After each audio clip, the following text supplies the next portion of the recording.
पानपट्टे जी को। और पानपट्टे जी को हम लोग 4-4 लेटर देने के बाद में भी कुछ उसके ऊपर हल नहीं निकला।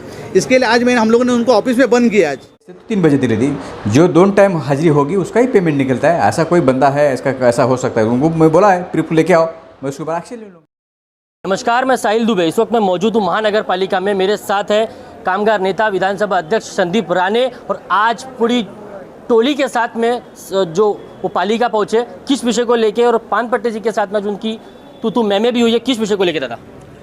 मैं आपके माध्यम से कहना चाहता हूँ कि मीरा भाईंदर महानगर पालिका के जो साफ़ सफाई कामगार है, ये हमारे पास 2 महीने पहले हमारे पास कामगार के सदस्य बने हैं यहाँ पे। और इससे पहले जो यूनियन था, वो यूनियन ने इनके लिए कुछ भी नहीं किया। खाली खुद का पेट भरने का और खुद का मतलब कॉन्ट्रैक्टर को कैसा संभालने का, ये भूमिका उनकी थी। महाराष्ट्र निर्माण सेना के पास आने के बाद हम लोगों ने इनका विषय उठाया कि इनको पीएफ नहीं मिल रहा था, टाइम पे पगार नहीं मिल रहा था। आज 18, 20 तारीख को अगर पगार होता रहेगा तो कौन सा कायदा है ये? तो मीरा भाईंदर महानगर पालिका स्थापना में जो ऐसा अगर कुछ काम होता रहेगा तो गलत है। मेरे हिसाब से इनका 10 तारीख को पगार होना चाहिए और 10 तारीख को कॉन्ट्रैक्टर के किस्से से पैसा देना चाहिए। इधर कैसा होता है, नगर पालिका से पैसा आएगा उसके बाद में वो पगार करेगा, ये कौन सा कायदा नहीं है, टेंडर में लिखा हुआ है ऐसा। उसके बाद में भी कोई भी जो पहले संगठन थे उन्होंने किसी ने ध्यान दिया नहीं, और ध्यान नहीं देने के बाद में ये लोग ने लगा कि अभी ये अपने को संगठन न्याय नहीं दे सकती, इसलिए महाराष्ट्र नवनिर्माण सेना के पास ये लोग आए। माननीय राज साहब, माननीय अविनाश जाधव साहब के नेतृत्व में हम लोग काम कर रहे हैं। कामगार के हित के लिए कौन से भी अगर कोई भी अधिकारी को अगर बलि भी चढ़ाना पड़ेगा ना, तो हम लोग कामगार सेना जो है मनसे की, ये देखेंगे नहीं। कामगार के हित के लिए जो भी कुछ करने का हम लोग करेंगे। और मैं इतना ही कहना चाहता हूँ कि रविवार को अगर ये लोग संडे को काम करने के बाद में भी इनका पंचिंग नहीं होता है, काम करने के बाद भी पंचिंग नहीं होता, क्योंकि इससे पहले यूनियन ने ध्यान दिया नहीं। हम लोग आज पहली बार आयुक्त साहब को मिले, उपायुक्त को, पानपट्टे जी को। और पानपट्टे जी को हम लोग 4-4 लेटर देने के बाद में भी कुछ उसके ऊपर हल नहीं निकला। इसके लिए आज हम लोगों ने उनको ऑफिस में बंद किया। आज मेरा ऑफिस से तुमको बाहर निकलने का दूंगा नहीं, आपको पुलिस बंदोबस्त मंगाओ और मेरे पर गुनाह दाखिल करो, उसके बाद में क्या करने का मैं करूँगा। तो लेकिन उन्होंने आज हमारा चेतावनी जो था ना, उनको बराबर हम लोग ये हुआ है, असर गिरा है उसका। और उन्होंने सब ऑफिसर को बुला के हम लोगों ने ताबड़तोड़ हम लोग का मीटिंग लिया। मीटिंग में हमारा समाधान हुआ है। हमारा जो एक विषय था, मुकदम को काम करना चाहिए। मुकदम पंचिंग करने के बाद में घर पे जाते थे, अपने अपने नेता लोग के ऑफिस में जाते थे। आज उनको आदेश दे दिया है, अगर कोई काम नहीं करेगा उसको डायरेक्ट ताबड़तोड़ काम पे से निकाल दो।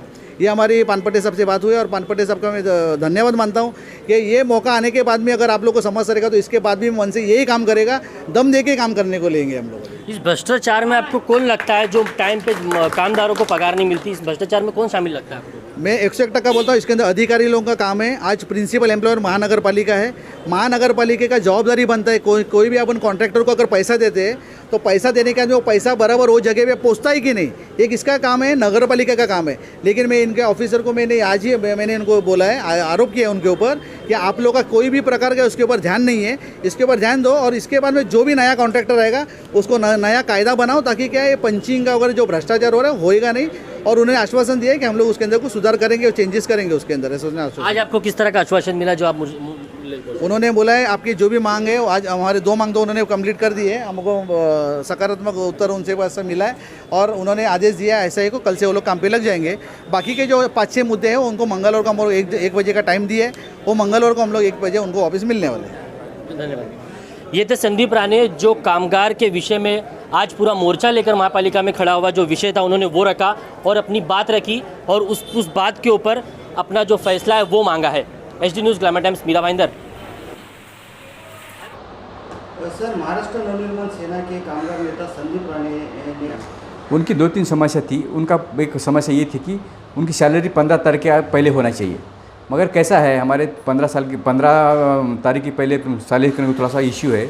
ये फाइल हम पहले हमारा बिल आना चाहिए, बिल के बाद मुकदम, बाद में sanitary inspector, account, audit, okay, इसको टाइम लगता है। हमको उनको ये बताया कि 15 की 20 तारीख हम ज़रूर उनकी सैलरी करेंगे, इसकी पहले नहीं हो सकती, हमें क्लियर उसको बताया। मगर हर महीने सैलरी उसको टाइम देते हैं का हमारा प्रयास है।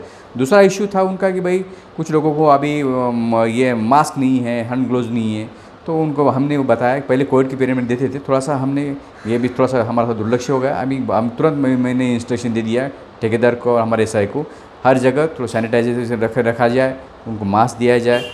उन्होंने एक और आरोप लगाया कि जो कामगारों को टाइम पे पगार नहीं मिलती है उसके पीछे अधिकारियों का भ्रष्टाचार है। ऐसा नहीं है, हमारे पास GPS सिस्टम है, हम बायोमेट्रिक अटेंडेंस शीट है, वो कोई भी दे सकते। हम कोई ऐसा कोई कर्मचारी है तो हम उनको बताया कि बताओ किसी ख्याल के टाइम पे नहीं है। हम 6:45 हम उसको हाजिरी लेते, 6:45 बजे थे, 7:15 बजे हाजिरी लेते, और दोपहर की हाजिरी 2:30 से 3 बजे तक लेती। जो दोनों टाइम हाजिरी होगी उसका ही पेमेंट निकलता है। ऐसा कोई बंदा है इसका ऐसा हो सकता है? उनको मैं बोला है प्रूफ लेके आओ, मैं उसके ऊपर एक्शन ले लूँगा। उनके साथ से क्या आश्वासन मिला है? उनको ये आश्वासन में मिला कि हम उनका दूसरा एक मान था कि रविवार को हाफ डे उनको छुट्टी दी है। वो ऐसा मैं हो नहीं सकता बोला। पूरा जब तक पूरा काम नहीं हो सकता है, 2 टाइम भी हाजिरी नहीं हो सकती, तो वो उसका वो तो उनको हाफ डे नहीं मिल सकता।